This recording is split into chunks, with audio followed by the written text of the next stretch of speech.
just asking because you're saying that you're an expert on homeless camps, and I've been to quite a few, and I've been doing this for 20 years now. Would you say, is it fair to say that in homeless camps that you've been to that are now maybe abandoned or no longer being used are full of old garbage and things that have been discarded and left behind? Oh yeah, definitely. Yeah, that's definitely. And so it's entirely possible that of those 100 things that you've collected, there may be some evidence. This is I agree that there may be some evidence. Okay, but I would imagine some of that stuff is just garbage things that were discarded. But this was, and when I gave them, this is what I honestly believe, from what I know, and from when we had the people come out to look at it. Sawyer came out in the middle of the night, we found it, and we had him walk through it. What I believe is, yeah, this isn't just people that are helping human trafficking across the border, okay? This is also tied to a pedophilia ring where little children have been out there. Now, there was a bunch of computer software installations from HP and everything else, all these disks, where you would be uploading photo editors and everything else out there, installing this software. You have, and what we're requesting is, and we want everyone who's in Washington to know, is if there is child pornography out there, look for child pornography that's going to have the background of those trees. Just prove us wrong. You know, have any experts, actually FBI, anyone who just start researching. Don't say this isn't until they've done their due diligence. Other than the straps, which, I mean, I can see would look suspicious, what other, like, factual evidence do you have that there absolutely is victims who were sexually tortured or whatever? There's a gentleman from the reservation who came up. He's on a live video. He identified the guy who built it, and his statement is when he came walking through one time, he had 4 dogs out around the camp. He had a gun. He was threatened and told to leave. And he said, and this is done on a live video, and then he took people from the reservation. That guy was threatened? Yes, by the guy who built it, who had a gun, the cowboy. Okay, and this is a local guy who's from the reservation. Then he took them over to another old camp, he said, where they used to run traffic through there. And we didn't even know about that one. He took them up to one further north. Now that's on a live video. Right. That's on a live video. Like evidence, like factual evidence that there's people that are being sexually tortured or whatever in the camp. Other than the straps that looks suspicious. You have a mattress that's bent over in a perfect position and has what looks like jizz. Did they take that? Did they DNA test that? Did they do anything just to make sure that wasn't semen that was on there? Okay? Right, but then we don't, I guess, from my perspective, and this is top, like from the very beginning, if you don't have a victim, what do you investigate? You know what I mean? Like, I can agree with you that it may look suspicious. I would walk in there and be like, oh, looks like some twisted stuff is happening here. But if you don't actually have a victim, a child, or now maybe a teenager who says, when I was 5, I was here, and this happened to me. You know what I mean? So I guess, we don't know until you guys get all the evidence out there, and maybe someone will come forward. Maybe someone will know, because that's been operating more than 4 months. So. Right. But I guess, so we don't have any factual evidence. We're supposing that these things are occurring here because of the way that it looked and all the stuff that you guys found in there. We're not supposing, we're coming to a complete conclusion. We can't find no other. Do you think I wouldn't look for another explanation? Do you think I really want us? Do you think as busy as I am going through just trying to yank our homeless off the streets, do you think I really wanted to add this huge thing that's even dangerous? Come on, you know how dangerous this is? I mean, you know as well as I do, and everyone is volunteering for this particular search and rescue as it relates to this human trafficking camp that we know what it is taking a huge risk, especially knowing that we're right, that the people that don't want this stuff to be discovered, we didn't get help for 6 days. And I'm just being honest, I don't know what to do. I don't know, I can't trust my government.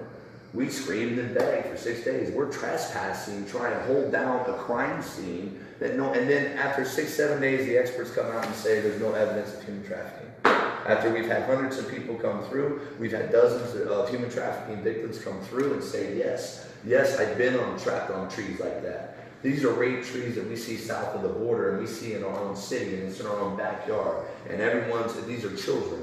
At the end of the day, we should make absolutely sure without fact that no child is being tied to that tree, that have pictures taken of them, to be raped, that no child is being trafficked. We should make absolute fact that those different car seats and everything else doesn't belong to someone who had their child abducted. And to simply ignore it doesn't make any sense unless it's something they don't want to be discovered. I can't figure out why it would be ignored like that. Well, all right. Can we at least get this? And I know we're going to disagree on that. And what I'm going to do is dog and then we got to go on camera. And any of my teams that are going out searching the deserts as they're shouting out, anywhere that's in your area, we will let you know. And you do know I'm not going to be sending out full-blown armed guys trying to scare everybody. Well, I don't know that. You do, okay. Bad. Okay, but that's when we have to. Okay? We've had to. We're pushing. Yes, well, we're pushing against the dope dealers. You know how much money's in that car? I understand that. Okay, like well, they got guns too. As a neighborhood watch, like I said, if you guys would see something that you thought was suspicious, criminal in nature, that you would call us and let us address it. And then when we get the call, I've had one of your officers come up, and it was actually Officer Fernandez who said, how many times are we going to have to keep answering 911 calls? What are we going to do? They get frustrated because we're doing what you tell us to do. So when we can handle it ourselves, we handle it ourselves, so we're not wasting your resources. No one gets arrested, no one gets injured, no one's going to jail. 9 times out of 10. Well, there's been a guy pepper sprayed because he tried to assault one of our guys. So don't say there's been a bunch of people injured. I didn't say and he a bunch. got that I covered. just said there was people injured. Okay, and for us operating 24/7, 365 for almost 3 years, and you just got a couple, that means we're doing pretty good. I know, but I guess my point is that if you were to see even the gentleman that drove through your camp, I know that I made you guys angry, but we said if you guys know where he's at, or if you figure out where he's at, let us know. But then the next thing we get is a report that now there's been a fight in the alley, and then this guy's down, and he's saying that he's assaulted. And So, he came up on me in the alley, so I defended myself. Yeah, but if you were standing from a distance and called, that confrontation never would have occurred, though, right? No, I didn't know he was coming up from the alley. I told you guys, it's in the report. I found his truck, I stood by his truck, he came up behind me to attack me, and I laid him out. That was it, and I didn't do nothing else. And then you guys came to detain him, and we cooperated with detectives. And guess what? He's looking at 20-something years right now because he was guilty as hell. So, you know, at the end of the day, we do get results. Whether people like the way we got to them doesn't change. You don't have a bunch of victims here. You have people that are just, we're not taking their excuses, and we're going to go try to we're trying to give you guys all the information we can. And we just want those things answered if you can. Right. And then I'm going to be complete. If I got any major buildup or something going on, you guys know I will know. I will notify you. I don't want your guys worrying about that we got some big staging with a bunch of militias coming down. I'm only letting combat veterans lead my security teams, and I'm only letting veterans or prior law enforcement be on my security teams. And the rest of us are going to be unarmed walking through the desert. For every 5 people, we're going to have 1 person with a gun watching over them.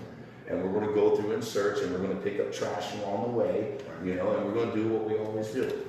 Well, and so any of these questions that I can answer, and any other information about how you can obtain video, any of that stuff, I'll gladly answer that stuff for you. That's not an issue. But the one thing that I will say again is that just like any other private citizen, just like any other neighborhood watch, if you saw something that you suspected was criminal in nature, you would call us. That's what you did on Tuesday night. The officer went out, they photographed stuff.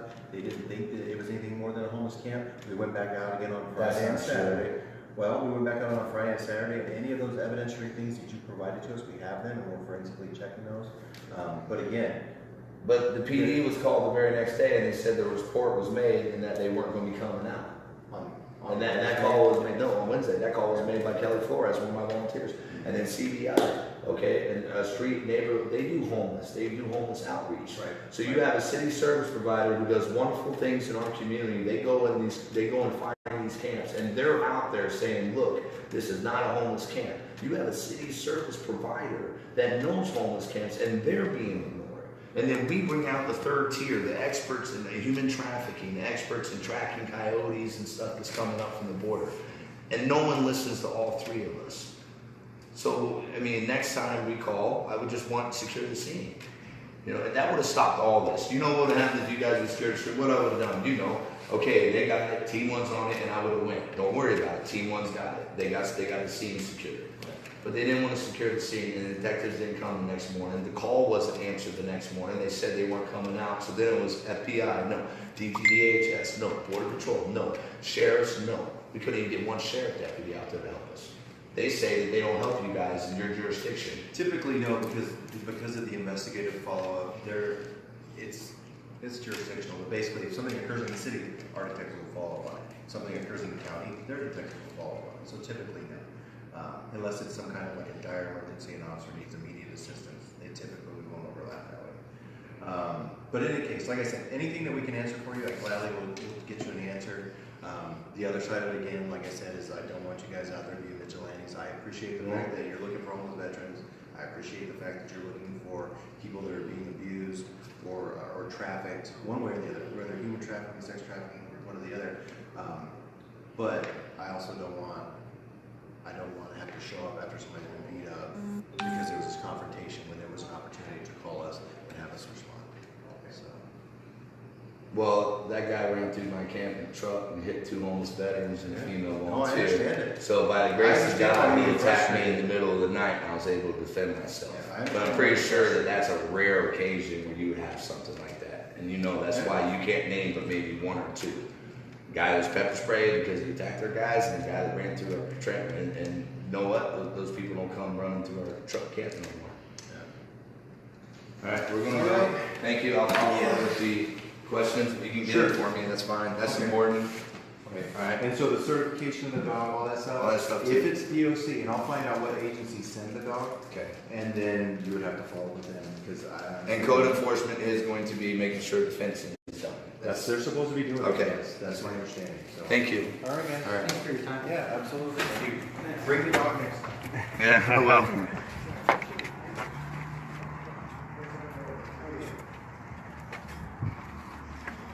Sorry.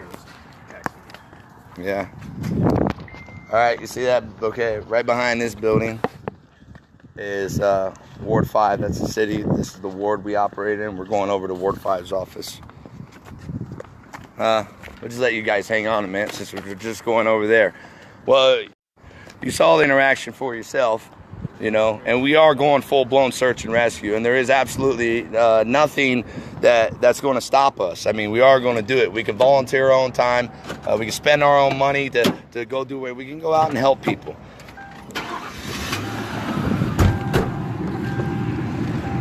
And yeah, there may be some times that, and it's not vigilante justice, it's just called street justice out here. There may be some times, and it's very few, that we've ever had to use hard defensive tactics. We're going to go out here and make a left out of here, make a left at the light.